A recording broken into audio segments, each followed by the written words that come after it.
الحمد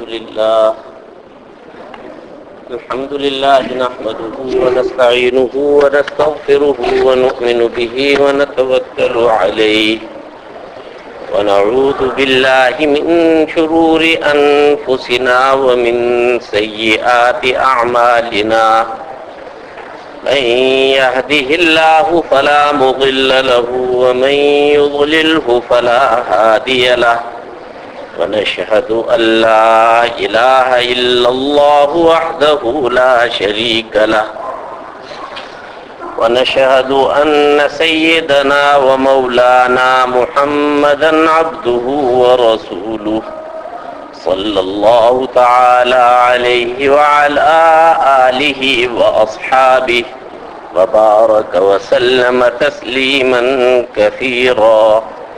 أعوذ بالله من الشيطان الرجيم. بسم الله الرحمن الرحيم. ألف لام ميم ذلك الكتاب لا ريب فيه هدى للمتقين. بزرگان محترم، برادران عزیز، اللہ سبحانہ و تعالی نے ارشاد فرمایا الف لام میم ذالک الکتاب، یہ وہی کتاب ہے لا ریب فیہ، اس میں کوئی شک نہیں، ھدی للمتقین، رہنمائی ہے فکر رکھنے والوں کے لیے. سورہ مبارکہ کا آغاز اللہ سبحانہ و تعالی نے الف لام میم سے کیا ہے. قرآن پاک کے اندر 29 صورتیں ایسی ہیں جن کا آغاز اس طرح ہوا ہے. مثلا صاد، قاف، نون، ایک ایک حرف سے شروع ہوئی ہیں. صاد والقرآن ذی الذکر، اور قاف والقرآن المجید، نون والقلم وما یسطرون. ایک ایک آیت سے، ایک ایک حرف سے ان صورتوں کا آغاز ہوا ہے. ایسے ہی حامیم، تقریباً 7 صورتیں تو یقیناً ہیں جن کا آغاز حامیم سے ہوا ہے. ایسے ہی طٰہٰ، اور اسی طرح سے یاسین. یہ 2 حرفی ہیں.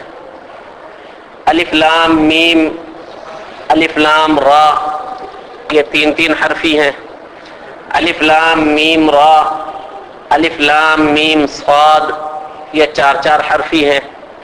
کاف ہا یا عین صاد، اور حامیم عین سین قاف، یہ 5 حرفی ہیں. تو 1 حرفی، 2 حرفی، 3 حرفی، 4 حرفی، 5 حرفی، ایسے آیات تقریباً 29 مقام ہیں قرآن پاک میں جہاں صورتیں اسی طرح شروع ہوئی ہیں. اور ان حروف کو ہم بولتے ہیں حروف مقطعات. مقطعات کا مطلب الگ الگ پڑھے جانے والے. مثلا لکھا تو ہوتا ہے علم، لیکن ہم اس کو علم نہیں پڑھتے، ہم اس کو پڑھتے ہیں الف لام میم. ان حروف مقطعات کے بارے میں مفسرین کی آراء مختلف رہی ہیں. حضرت عبداللہ ابن عباس رضی اللہ تعالی عنہما کا اور بعض تابعین کا قول طبری میں نقل کیا گیا ہے. وہ کہا کرتے تھے الف لام میم یہ مخفف ہے اور مختصر کر کے بیان کیا گیا ہے. اصل میں پورا جملہ تھا انا اللہ اعلم، میں اللہ ہوں، میں سب سے زیادہ جاننے والا ہوں. تو الف اس کا پورا لفظ ہے انا، لام اس کا پورا لفظ ہے اللہ، اور میم اس کا پورا لفظ ہے اعلم، میں اللہ ہوں، سب سے زیادہ جاننے والا ہوں. بعض علماء نے فرمایا کہ الف لام میم یہ اسی طرح سے جتنے بھی حروف مقطعات ہیں یہ اصل میں چیلنج کا ایک انداز ہے، تحدی کا ایک انداز ہے کہ دیکھو یہ وہی حروف ہیں جن سے تمہاری زبان بنی ہوئی ہے. یہی حروف ملتے تو وہ الفاظ بنتے ہیں جو الفاظ عربی زبان میں تم بھی بولتے ہو. تو اگر یہ قرآن ایک بندے کا بنایا ہوا کلام ہے تو اس نے انہی حرفوں سے جوڑ کر تو بنایا ہے.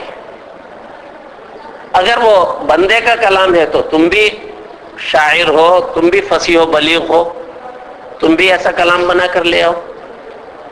اسی وجہ سے آپ دیکھیے عام طور پر حروف مقطعات کے فوراً بعد تذکرہ قرآن پاک کا آتا ہے، جیسے صاد والقرآن ذی الذکر، قاف والقرآن المجید، الف لام میم ذالک الکتاب. تو حروف مقطعات کے بعد اکثر مقامات پر قرآن کا تذکرہ ہے.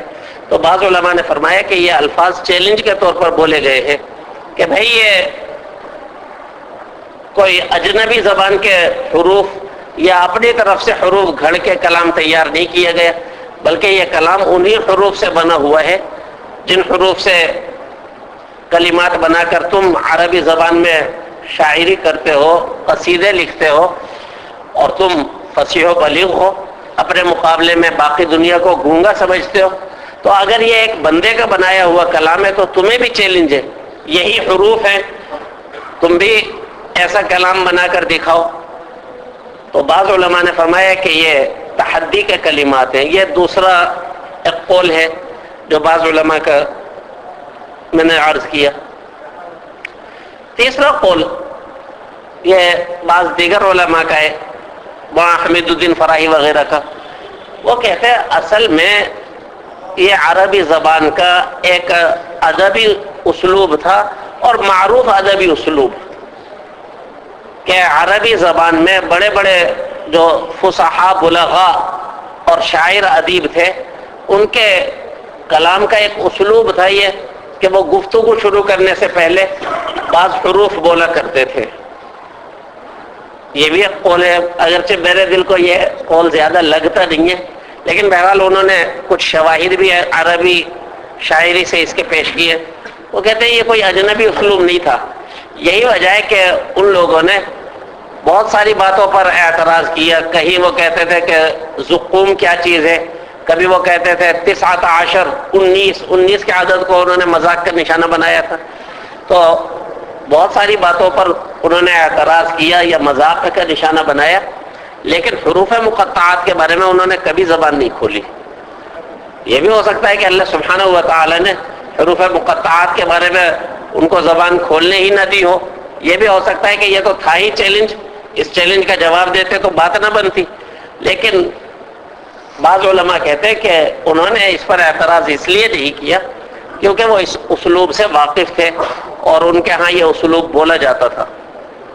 یہ تینوں باتیں ہو گئی. پہلی بات حضرت عبداللہ ابن عباس نے فرمایا کہ یہ مخفف ہے، اصل میں پورا جملہ تھا ان اللہ اعلم. دوسری بات بعض علماء نے کہا یہ چیلنج کا ایک انداز ہے اور چیلنج کیا جا رہا ہے ان حروف کے ذریعے. تیسرے نمبر پر میں نے بعض علماء کا قول نقل کیا کہ یہ عربی زبان کا ایک معروف ادبی اسلوب تھا. لیکن ان تمام اقوال کے مقابلے میں چوتھا قول سب سے زیادہ قوی ہے، اور حضرت ابو بکر صدیق رضی اللہ تعالیٰ عنہ، حضرت عمر رضی اللہ تعالیٰ عنہ، حضرت عثمان رضی اللہ تعالیٰ عنہ، حضرت علی رضی اللہ تعالیٰ عنہ، حضرت عبداللہ ابن مسعود رضی اللہ تعالیٰ عنہ، ان 5 صحابہ کرام سے یہی 5واں قول منقول ہے. اور وہ 5واں قول یہ ہے کہ اس کے اصلی معنی اللہ سبحانہ و تعالی ہی کو معلوم ہے، ہمیں پتہ نہیں ہے. علم کی 2 قسمیں ہیں. ایک یہ کہ آدمی کو جو معلوم ہو وہ بتلا دے، یہ بھی علم ہے. اور علم کی دوسری قسم یہ ہے کہ جو معلوم نہ ہو تو وہاں رک جائے اور کہہ دے کہ ہمیں معلوم نہیں ہے. اللہ سبحانہ و تعالی نے قرآن کریم، اکثر و بیشتر قرآن کریم محکم اتارا ہے، اور اس محکم قرآن کے معانی تک علماء محققین کی رسائی ہے. لیکن قرآن کریم کے بعض مقامات ایسے ہیں کہ جہاں بڑے بڑے محقق علماء بھی اپنے عجز کا اعتراف کرتے ہیں، وہ کہتے ہیں ہمیں معلوم نہیں ہے.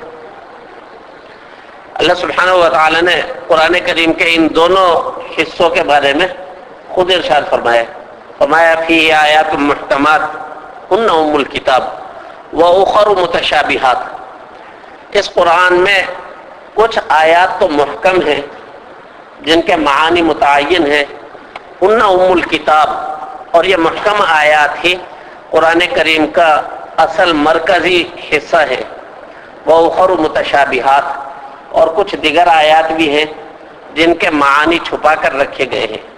فَأَمَّا الَّذِينَ فِي قُلُوبِهِمْ زَيْغٌ فَيَتَّبِعُونَ مَا تَشَابَهَ مِنْهُ ابْتِغَاءَ الْفِتْنَةِ وَابْتِغَاءَ تَأْوِيلِهِ، جن کے دلوں میں کجی ہوتی ہے، جن کے دلوں میں ٹیڑھ پن ہوتا ہے، وہ انہی آیات کے زیادہ پیچھے لگتے ہیں جن کے معانی مشتبہ ہوں۔ ابتغاء الفتنة وابتغاء تأویلہ، پھر پیچھے لگنے والوں کی بھی دو قسمیں ہیں، کچھ وہ جو فتنہ پیدا کرنے کے لیے متشابہ آیات کے پیچھے لگتے ہیں، اور کچھ وہ کہ جن کی نیت نیک ہے اور وہ واقعی اصل معانی معلوم کرنے کے لیے ان آیات کے پیچھے لگتے ہیں۔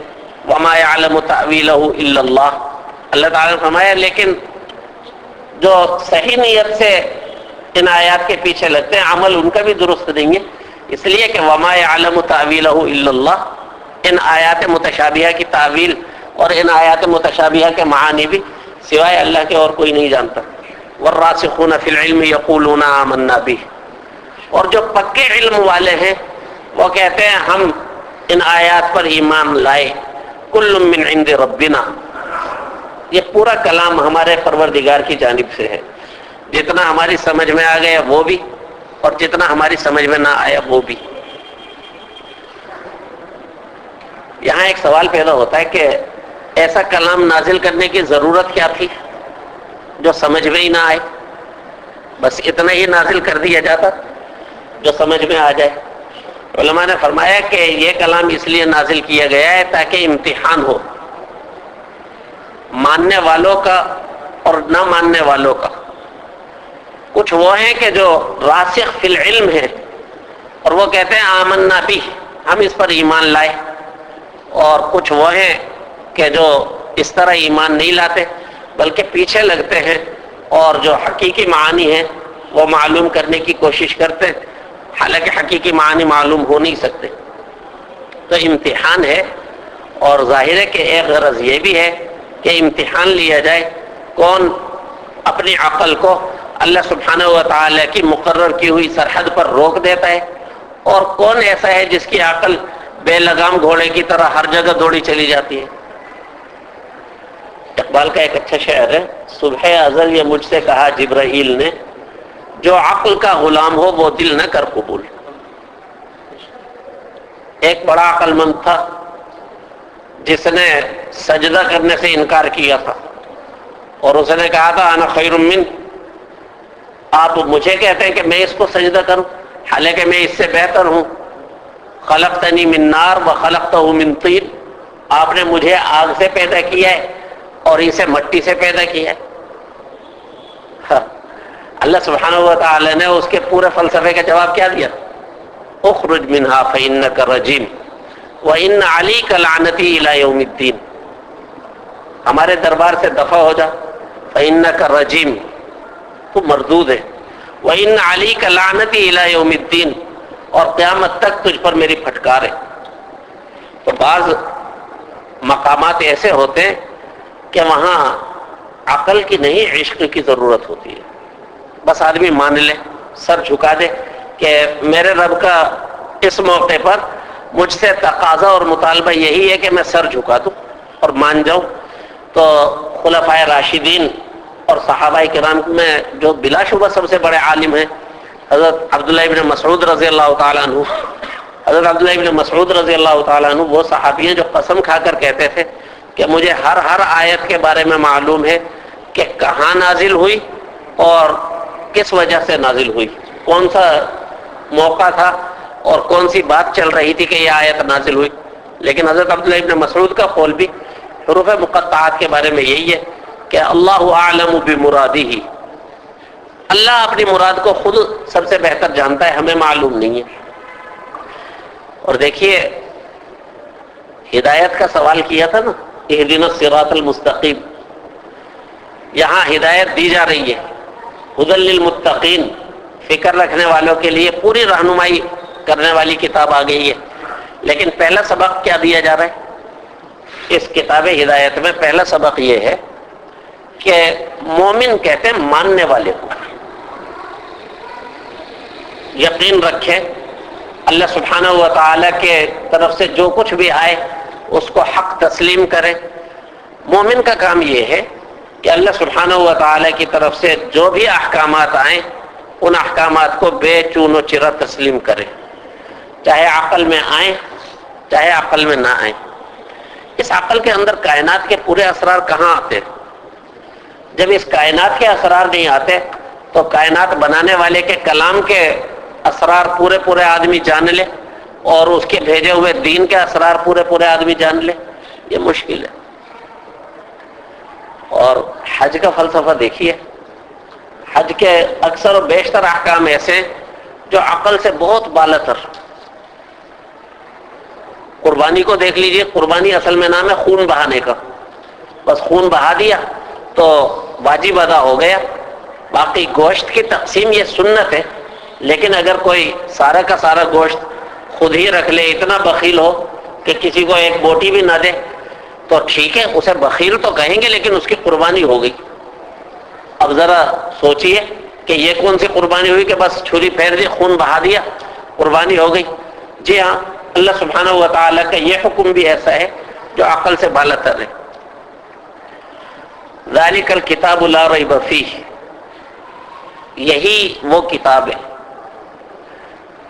جس کتاب کے نازل ہونے کی تم دعائیں کیا کرتے تھے، اور جس کتاب کے اور جس نبی کے واسطے سے تم فتح کا سوال کیا کرتے تھے، یہ وہی کتاب ہے۔ لا ریب فیہ، اس کتاب کے وہی کتاب ہونے میں کوئی شک نہیں، اس کتاب کے من جانب اللہ ہونے میں کوئی شک نہیں۔ حضرت شیخ الہند مولانا محمود حسن رحمۃ اللہ علیہ نے لکھا ہے کہ یعنی اس کے کلام الہی ہونے اور اس کے جملہ مضامین کے واقعی ہونے میں کچھ شبہ نہیں۔ جاننا چاہیے کہ کسی کلام میں اشتباہ ہونے کی دو صورتیں ہیں، شک شبہ ہونے کی دو صورتیں ہیں۔ ایک تو یہ کہ اس کلام میں کوئی غلطی اور خرابی ہو، اور دوسرا یہ کہ سننے والے کے فہم میں خلل ہو۔ یہاں جو نفی کی جا رہی ہے، پہلی صورت کی نفی کی جا رہی ہے کہ اس کلام میں کوئی غلطی اور خرابی نہیں ہے۔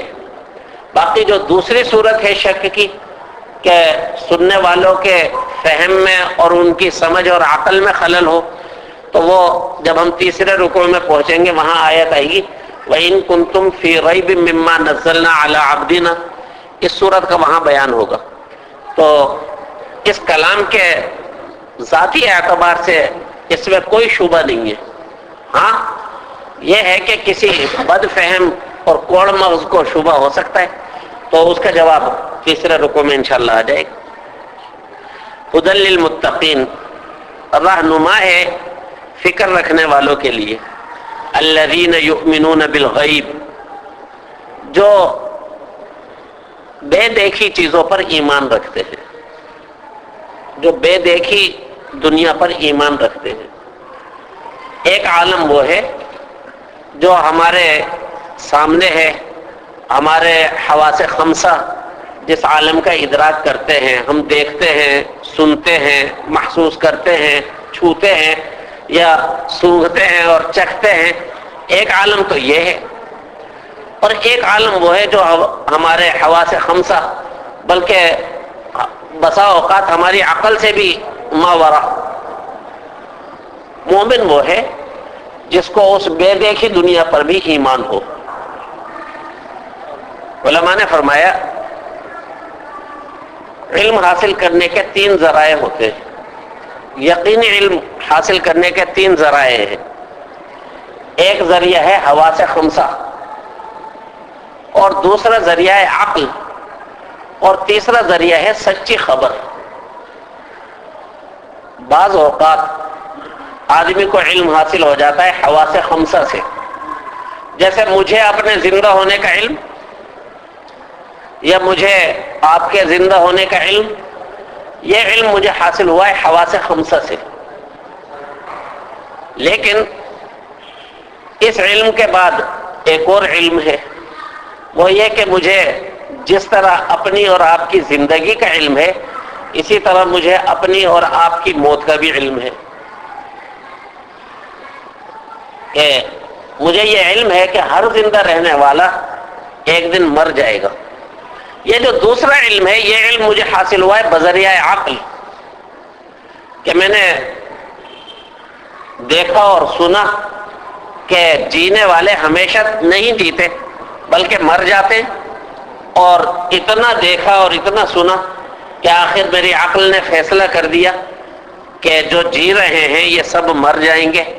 یہ دوسرا علم ہے جو مجھے حاصل ہوا ہے عقل کے ذریعے. لیکن ایک تیسرے علم کی بھی ضرورت ہے، اور وہ علم یہ کہ مرنے کے بعد کیا ہوگا. اب یہ جو تیسرا علم ہے، یہ علم مجھے حواس خمسہ سے بھی حاصل نہیں ہو سکتا، اور یہ تیسرا علم مجھے عقل سے بھی حاصل نہیں ہو سکتا. اس علم کے لیے ضروری ہے سچی خبر، وحی. وہ ہمیں اس تیسری چیز کا علم دیتی ہے کہ مرنے کے بعد ایک نئی زندگی ہے، اور اس زندگی میں اس زندگی کے اعمال کا حساب دینا ہے، اور اس زندگی میں جو اعمال کیے ہیں ان کے مطابق وہاں جزا یا سزا ہے. تو جن لوگوں کے لیے یہ کتاب ہدایت ہے، ان کی پہلی نشانی تو یہ تھی کہ ان کا ضمیر زندہ ہے، وہ فکر مند ہیں، دنیا کے اندر پورے گم نہیں ہو گئے بلکہ فکر رکھتے ہیں، اور یہاں بھی کامیاب ہونا چاہتے ہیں اور اگلے جہان میں بھی کامیاب ہونا چاہتے ہیں. تو ان کی پہلی علامت یہ ہے کہ ان کا ضمیر زندہ ہوتا ہے، اور ایک خوف اور ایک اندیشہ وہ دل میں لے کر جیتے ہیں کہ میں نے اپنے ہر عمل کا حساب دینا ہے. جب یہ فکر پیدا ہو جاتی ہے نا، پھر آدمی کو حقیقی تقوی ایک دن نصیب ہو جاتا ہے. حضرت مولانا اشرف علی تھانوی رحمۃ اللہ علیہ کے پاس ایک دنیا مرید ہونے کے لیے آیا کرتی تھی کہ جی بیعت کر لیجئے، اللہ کی محبت کے راستے پر چلا دیجئے. تو حضرت تھانوی رحمۃ اللہ علیہ کے ہاں طریقہ یہ تھا کہ آتے ہی چھان بین ہوتی تھی، نام کیا ہے، کہاں سے آئے ہو، کیا کرتے رہے ہو. پھر اس کے بعد اسے کہا جاتا تھا کہ اچھے اعمال کی اور برے اعمال کی، اچھے اخلاق کی اور برے اخلاق کی فہرستیں ہیں، اور ان کی کچھ تفصیل ہے، یہ پڑھ لو. جب اس نے پڑھ لیا، اب اسے کہا جاتا تھا کہ اپنے عیوب لکھو، لسٹ بناؤ اپنے عیوب کی، کہ تمہارے اندر کون کون سے عیوب ہیں، تمہارے اندر کون کون سے گناہ پائے جاتے ہیں. اور وہ لسٹ اسی سے بنوائی جاتی تھی. تو حضرت فرماتے تھے کہ آدھا راستہ میں پہلی ملاقات میں طے کرا دیتا ہوں، اس لیے کہ آدھا راستہ یہ ہے فکر پیدا ہو جائے، اور جب اس کو کاغذ اور پین تھما کر کہہ دیا اپنے عیوب خود لکھو، وہ اب اپنے عیب سوچنے میں لگا ہوا ہے. آدھا راستہ طے ہو گیا.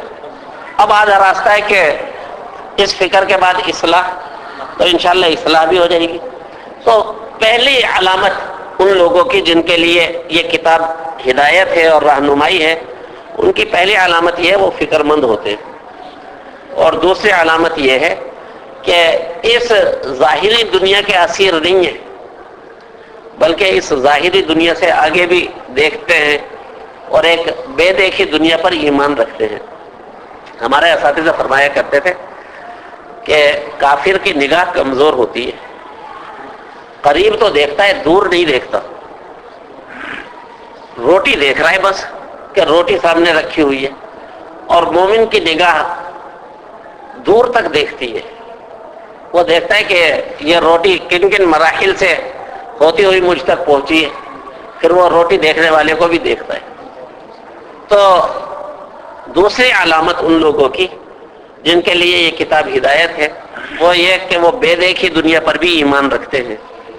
وَيُقِيمُونَ الصَّلَاةَ، اور نماز کو قائم کرتے ہیں.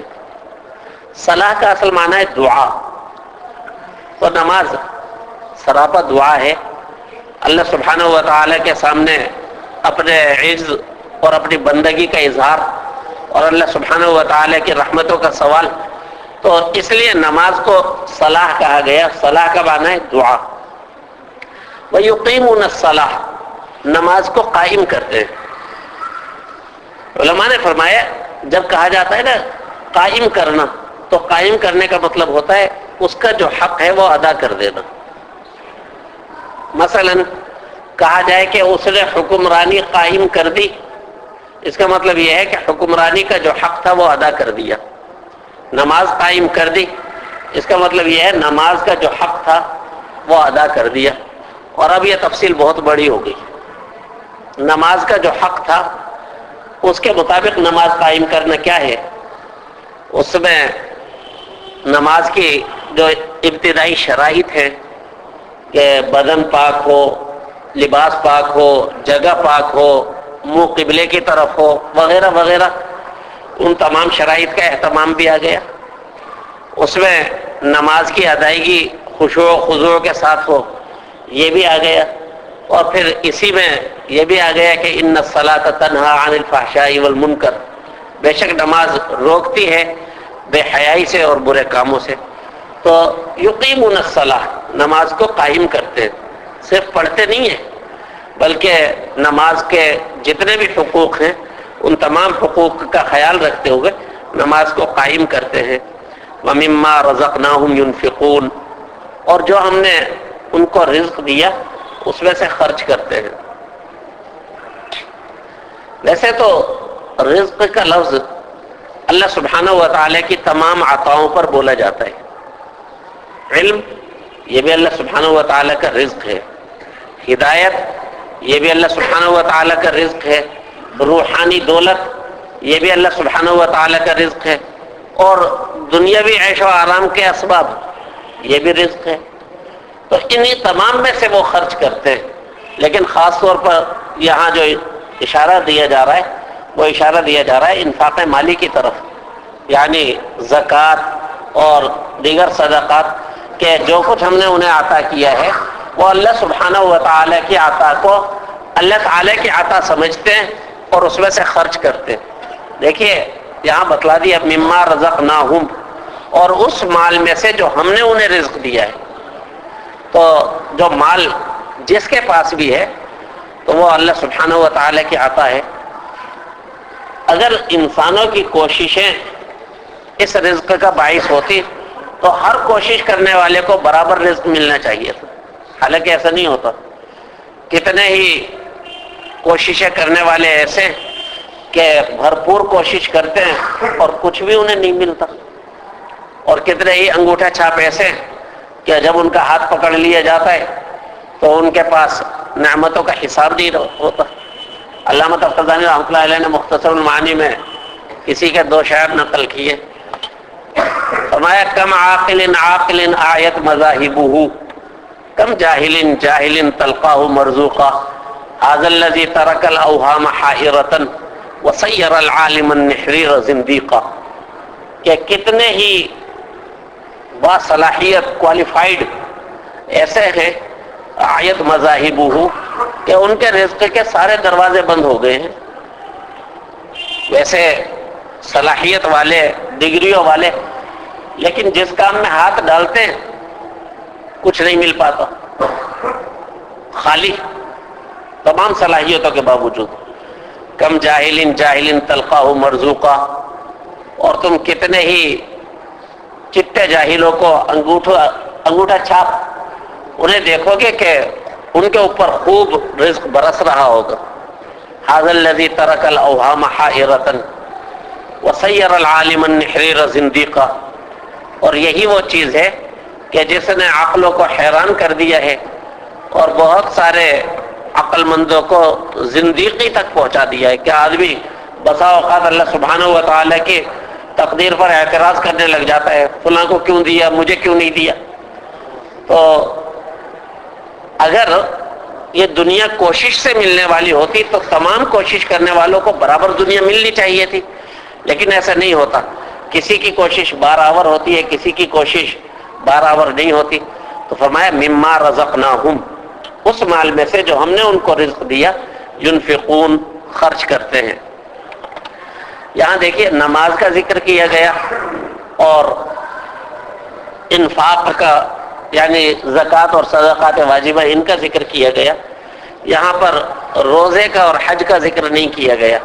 ایک وجہ تو یہ ہے کہ یہ مدینہ طیبہ کے یعنی دور شروع ہونے کے ابتدا کی آیات ہیں, اور دوسری وجہ اصل میں یہ بھی ہے کہ اگر ایمان کے بعد آدمی مضبوطی سے تھام لے نماز کو اور زکوٰۃ کو تو روزے کی اور حج کی اسے توفیق ہو جاتی ہے. جو نماز پڑھے گا وہ روزہ بھی رکھ لے گا, جو 5 وقت نماز پڑھے گا تو انشاءاللہ وہ روزہ بھی رکھ لے گا, جو زکوٰۃ پابندی کے ساتھ دے گا وہ حج بھی کر لے گا. اس لیے بہت سارے مقامات پر روزے کو اور حج کو ذکر نہیں کیا گیا, صرف نماز کو اور زکوٰۃ کو ذکر کیا گیا ہے. سورہ بینہ میں اللہ سبحانہ و تعالی نے ارشاد فرمایا وما امروا الا ليعبدوا الله مخلصين له الدين حنفاء ويقيموا الصلاة ويؤتوا الزكاة وذلك دين القیمہ. ان لوگوں کو نہیں حکم دیا گیا مگر صرف اس بات کا کہ وہ عبادت کرے اللہ سبحانہ و تعالی کی, اس کے لیے نیت کو خالص کر کے اور یکسو ہو کر, وَيُقِيمُ الصَّلَاةَ وَيُؤْتُ الزَّكَاةَ, اور نماز قائم کرے اور زکوٰۃ ادا کرے. وَذَلِكَ دِينُ الْقَيِّمَةِ, اور یہی سیدھا سادہ دین ہے. سورہ توبہ میں فرمایا فَإِن تَابُوا وَأَقَامُوا الصَّلَاةَ وَآتُوا الزَّكَاةَ فَإِخْوَانُكُمْ فِي الدِّينِ, اگر یہ توبہ تائب ہو جائیں اور نماز قائم کریں اور زکوٰۃ دیں تو یہ تمہارے دینی بھائی ہوں گے. ایسے ہی حضرت عبداللہ ابن عمر رضی اللہ تعالیٰ عنہ کی حدیث ہے بخاری و مسلم کی, امرت ان اقاتل الناس حتى يشهدوا ان لا اله الا الله واني رسول الله ويقيموا الصلاه ويؤتوا الزكاه فاذا فعلوا ذلك عصموا مني دماءهم واموالهم الا بحق الاسلام وحسابهم على الله تعالى.